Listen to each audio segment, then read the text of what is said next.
Back when I was 20, during the summer before my senior year of college, I landed an internship at a financial services firm downtown.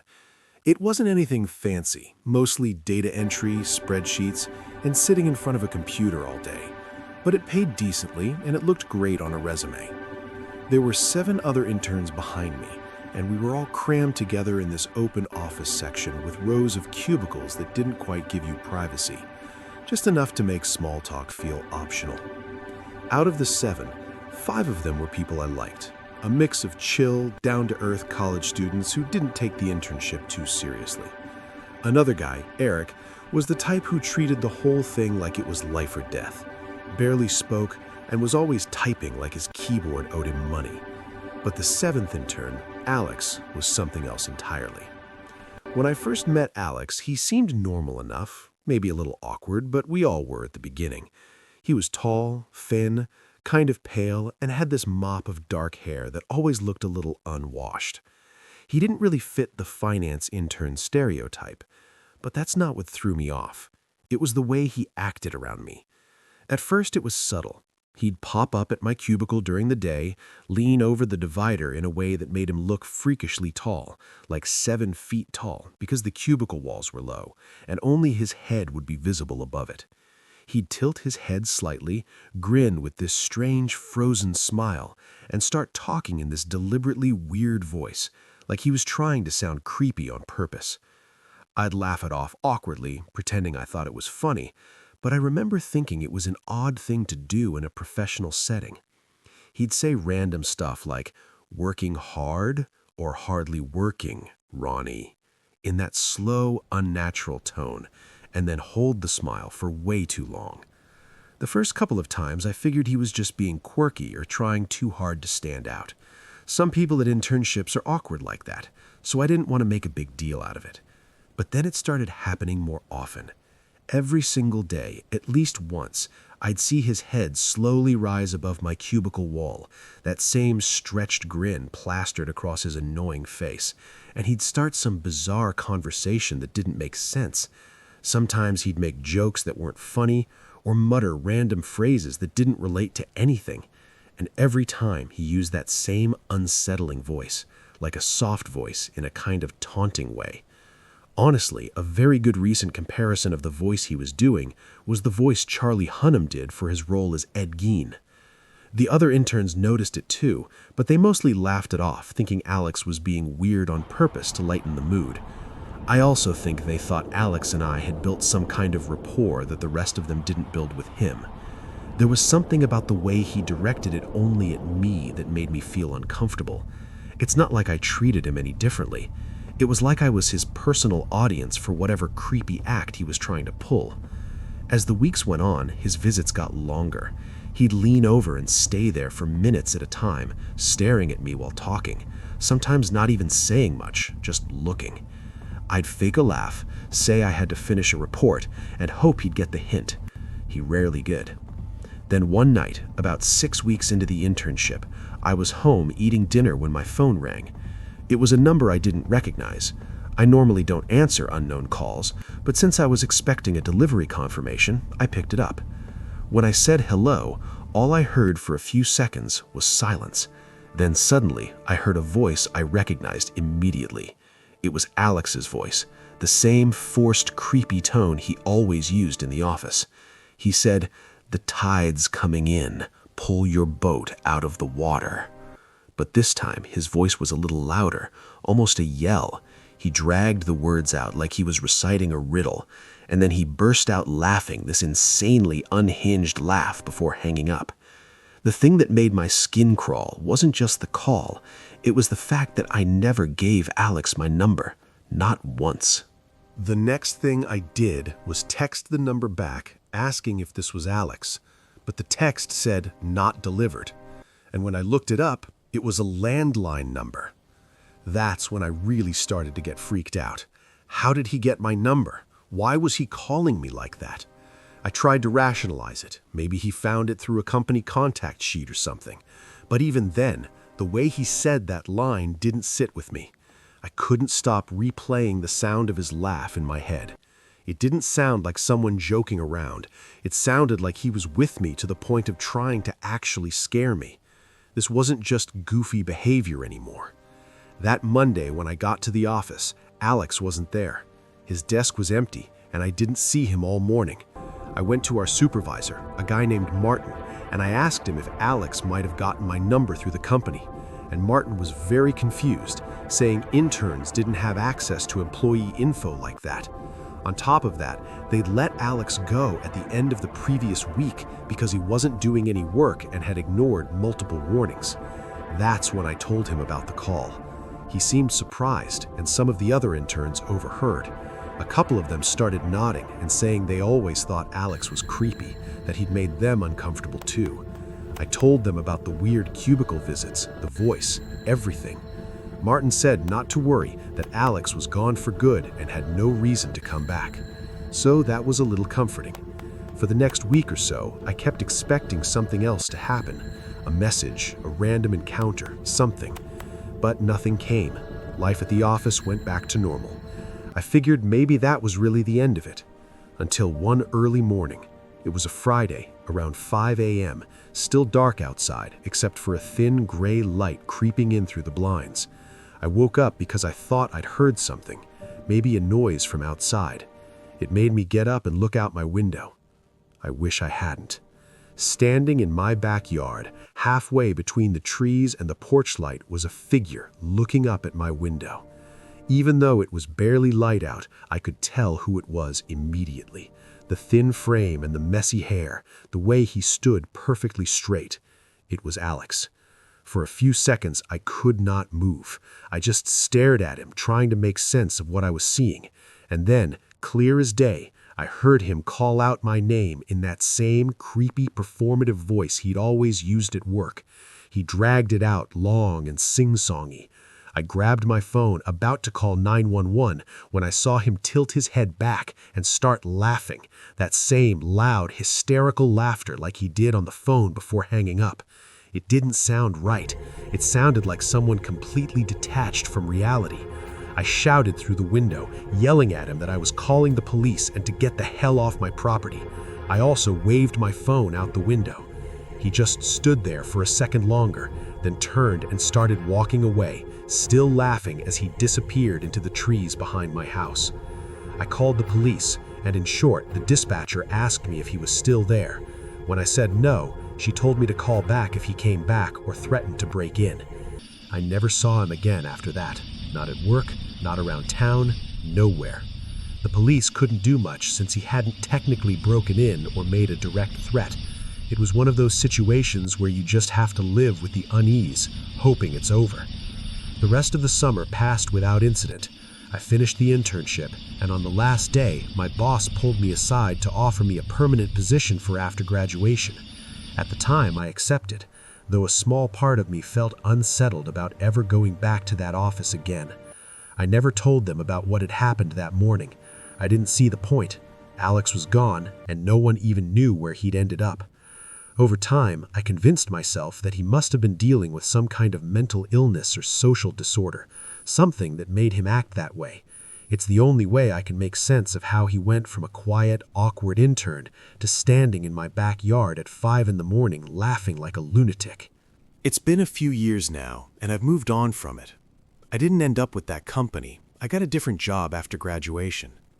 I don't think about this too often anymore, but sometimes the thought of that image of him in my backyard still skeeves me out. I still wonder how he got my number, how he found my address, and what he wanted that morning. I guess it's not that hard to get people's info online these days. All I know is that for a few months in my life, I worked alongside someone who wasn't just strange. He had something way deeper going on. And no matter how many years pass, I'll never forget the sound of him laughing in the dark, as if it was all one big joke that only he understood. I was 17 when this all happened. It was my first real job, working at a local grocery store in our quiet Vermont town. The kind of town where everyone knew everyone else and where nothing ever really happened. I liked the job at first. It was simple, and most of my coworkers were friendly. I quickly fell into a rhythm with the cashiers and some of the stock workers. especially during the slow hours when there weren't many customers. When that happened, we'd all gather near the front of the store, just chatting about random stuff like what we watched on TV, making fun of the older, quirkier employees, and complaining about customers. That sort of thing. It was one of the few times during my shifts where I felt like I wasn't just standing behind a register, staring at a screen or a blank wall all day. Depending on who was the shift supervisor for the day, it would either be relaxed or more strict. Like if a younger supervisor was working, it would be more chill.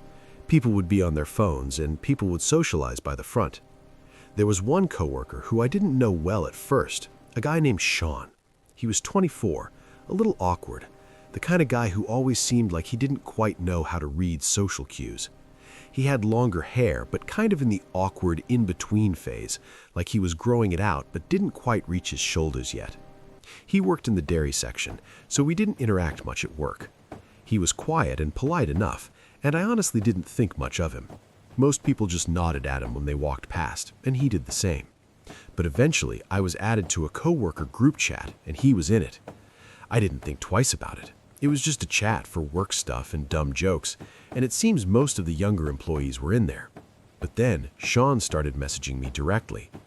At first, it was harmless. He asked about my shifts, whether I was covering certain days, things like that. But over the next few weeks, it became clear he was trying to get closer. He started asking questions about my personal life, like what music I liked, what I do after work, even little things like what I did over the weekend. Again, I didn't think much of it at first. I mean, people make small talk, right? But the tone was off. Sometimes he'd call me cute in ways that made me uncomfortable. Sometimes he'd make jokes that were slightly flirty. I tried to ignore it, thinking maybe he just didn't know how to behave with girls my age. That's another thing. I was only 17. He was decently older than me, and I don't think anyone else knew he was flirting with me like that. It didn't take long before the behavior became slightly annoying. He'd comment on things I posted online, and sometimes the messages were late at night. Not threatening, not really, but there was this persistence in him that made me uneasy. I didn't know how to tell him to back off without making it awkward at work, so I mostly ignored him. Don't poop your eat, I always hear people say. One day, I was at home watching Stranger Things, my favorite show still to this day. I'd been catching up on the latest season, binge-watching episodes in my bedroom, just completely lost in the show. And then, a couple days later at work, everyone was gathered at the front of the store, chatting about TV shows.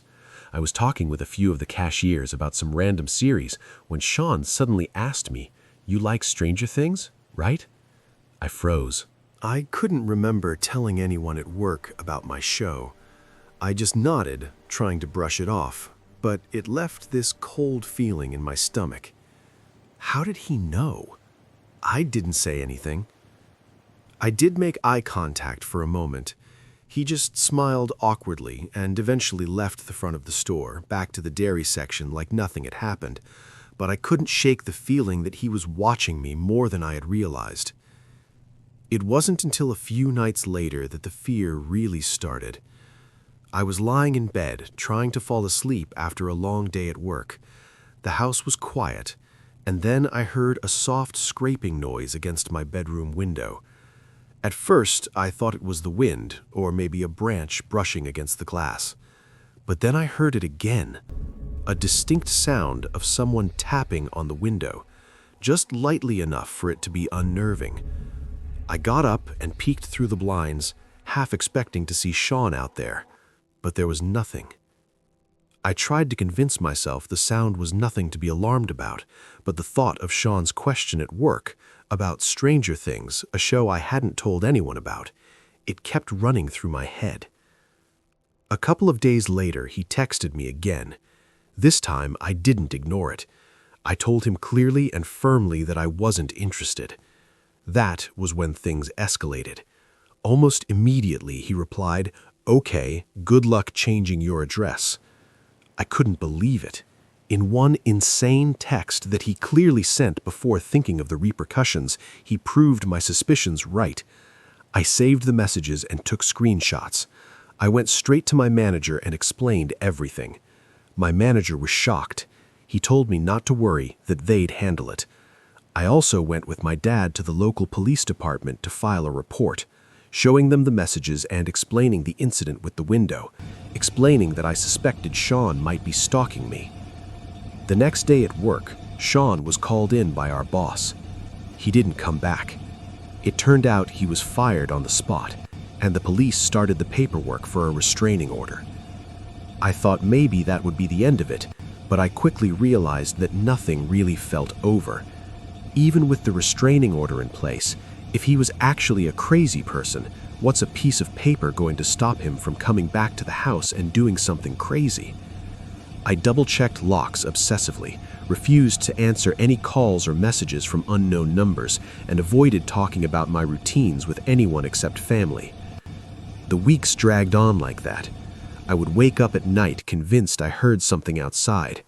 I had to remind myself constantly that the restraining order was legally binding, that he couldn't come near me. But the fear was real. Eventually, as the weeks turned into months, the paranoia started to fade. There were no incidents, no attempts to contact me, no sudden appearances. The restraining order seemed to hold, and life slowly returned to normal. I got more comfortable going out alone, stopped checking my window obsessively before bed, and eventually I stopped thinking about Sean altogether.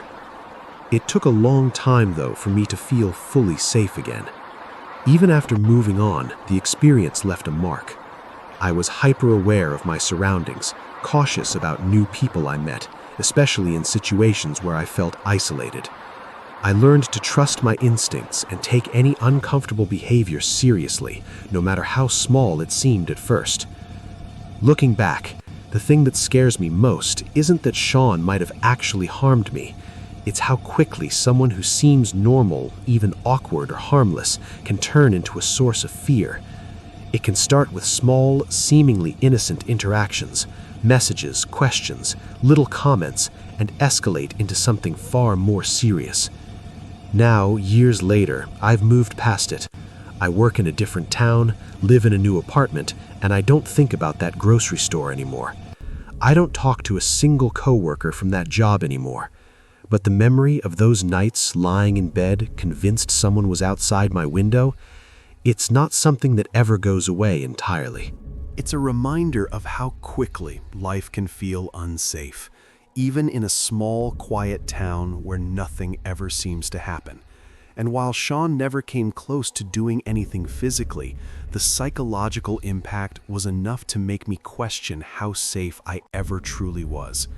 So, if you're ever at work and notice a coworker crossing a line, even subtly, take it seriously. Don't brush it off as awkwardness or harmless flirting. It might seem over the top at first, but it could save you from months of fear, or worse, because sometimes the danger isn't obvious. But eventually, I did move on, and now, years later, I can look back and say, I survived, and that's enough. When I was 26, I started working at a small insurance office in a quiet part of Pennsylvania. The kind of office that's tucked behind a strip mall with one long row of desks, flickering fluorescent lights, and the smell of coffee at all hours of the day. It wasn't glamorous, but it paid the bills, and I liked most of the people there. The job could get boring, especially on slow days when the phones barely rang, but it was easy money. I usually worked the day shift, but on this particular Friday, I was scheduled to help close up the office because we were behind on filing a batch of client records. There was a big storm warning that afternoon, the kind that takes over the entire local news broadcast. The moment I woke up and looked out the window that morning, I knew it was going to be a dark, stormy day. And around 3, the rain started to pour so heavily you couldn't see the end of the street. The thunder came soon after, shaking the windows every few minutes. Honestly, I was personally enjoying the ambiance of the storm. Then the manager decided to let most of the employees leave early before it got worse. But a couple of us volunteered to stay to finish some paperwork. The only other person who stayed was a guy named Tom, who had just started working there about 2 weeks prior. He was in his early 30s, tall, quiet, and sort of off-putting in a way I couldn't describe. I wouldn't say creepy, just strange. He never said much to anyone, but he was always nearby. If I went to make coffee, he'd be there 2 minutes later. If I was restocking paper, he'd show up pretending to do the same thing. I figured he was just socially awkward. When 5 o'clock hit, the storm was in full force. I swear, every few seconds lightning flashed, followed by thunder that made the floor vibrate. The office felt emptier than usual, and the usual hum of lights was replaced by the sound of the storm. Tom was sitting at his desk a few rows down, typing something on his computer that looked like nonsense from where I sat. Every time I looked up, I could see him glancing over in my direction. At first, I tried to focus on my work, but after an hour or so, I realized I hadn't seen him get up once. Around 6:30, the power started flickering. Both of us made the same nervous laugh when the lights dimmed, but he didn't say anything. The next flicker lasted longer, and when the power finally went out completely, the office went silent, except for the rain. The emergency lights kicked in, leaving everything bathed in a faint orange glow. I said something about maybe it being a good time to head out, but Tom didn't respond. I heard the sound of keys jingling and then the front door locking. He muttered something about how it wasn't safe to go outside right now. I thought maybe he was just trying to be helpful, but something about the way he said it gave me chills. I went to grab my bag and jacket, figuring I'd wait it out for a few minutes before heading home. The power outage made the whole building feel smaller. The emergency lights barely lit the hallways, and the storm outside was deafening. When I came back toward the front, I figured the store must have knocked out the tower. I tried the landline, but the line was dead too. I turned around to go back to the main office and nearly jumped when I saw Tom standing in the doorway. I hadn't even heard him walk up. He was holding a small flashlight under his chin, casting shadows up his face. He had this half smile, like he thought it was funny. I forced a nervous laugh and told him he scared me. I then asked him again about unlocking the door so I could leave, but he said something about it not being safe yet and how it was better to wait until the worst of the storm passed. I said fine, but inside I was starting to feel nervous. He kept watching me. I decided to move to my cubicle to pack up my stuff, pretending to be calm. I wanted to wait for a lull in the storm and then get out. When I looked up again a few minutes later, Tom was gone. I figured maybe he went to the restroom. I took the chance to head to the back door instead of the front one. I knew that one led to a small parking lot behind the building where my car was. When I reached it, I realized the handle wouldn't move. The door was chained shut from the inside, like someone had looped a chain and padlock around it. We had never done that before. I turned around and saw the faint glow of the flashlight coming from down the hallway. I ducked into the supply closet next to the break room and closed the door quietly, trying to keep my breathing under control. I could hear Tom walking slowly through the hall, and then I heard him call my name. He sounded like he was trying to sound comforting. He said he just wanted to make sure I was safe. I didn't move or say a word. My heart was pounding so hard I thought he could probably hear it. He walked past the closet, and for a few seconds I could see the thin strip of light from the flashlight shining under the door. Then it disappeared. A loud crack of thunder made the building shake. The sound of rain got even louder for a second, and I realized part of the roof above the break room must have been leaking. I waited. I'd estimate 10 minutes before I finally worked up the nerve to open the door a little. The hall was empty.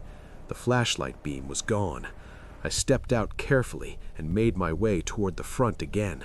When I turned the corner, I froze. The front glass door had been shattered completely. Rain was blowing inside, across the floor, soaking the carpet. Tom was nowhere in sight. I hesitated, wondering if he had gone outside. But then I realized this was my only chance. I ran out the door into the pouring rain and sprinted for my car. I didn't even care that I was getting drenched. My hands were shaking so badly I could barely get the key in the ignition. I sped out of the parking lot without looking back once. When I finally got home, I locked every door and sat in my living room shaking, watching the rain pour against my windows. I didn't sleep that night. The next morning, I called the office and told my manager what had happened. He didn't believe me at first until he got there himself and saw the broken glass.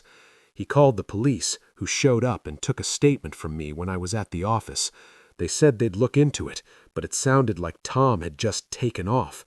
His car was still in the lot, unlocked, with the keys sitting on the driver's seat. His phone, wallet, and a few personal items were still inside. The security cameras had been turned off manually before the power outage, which meant he must have done it earlier in the night. Nobody ever saw him again. A few of my coworkers said maybe he had some kind of breakdown, but I couldn't stop wondering if he'd been planning something worse. I quit the job a month later. Even though nothing ever happened after that, I couldn't work in a small enclosed place like that, where I had experienced such a traumatic incident. It just wasn't healthy.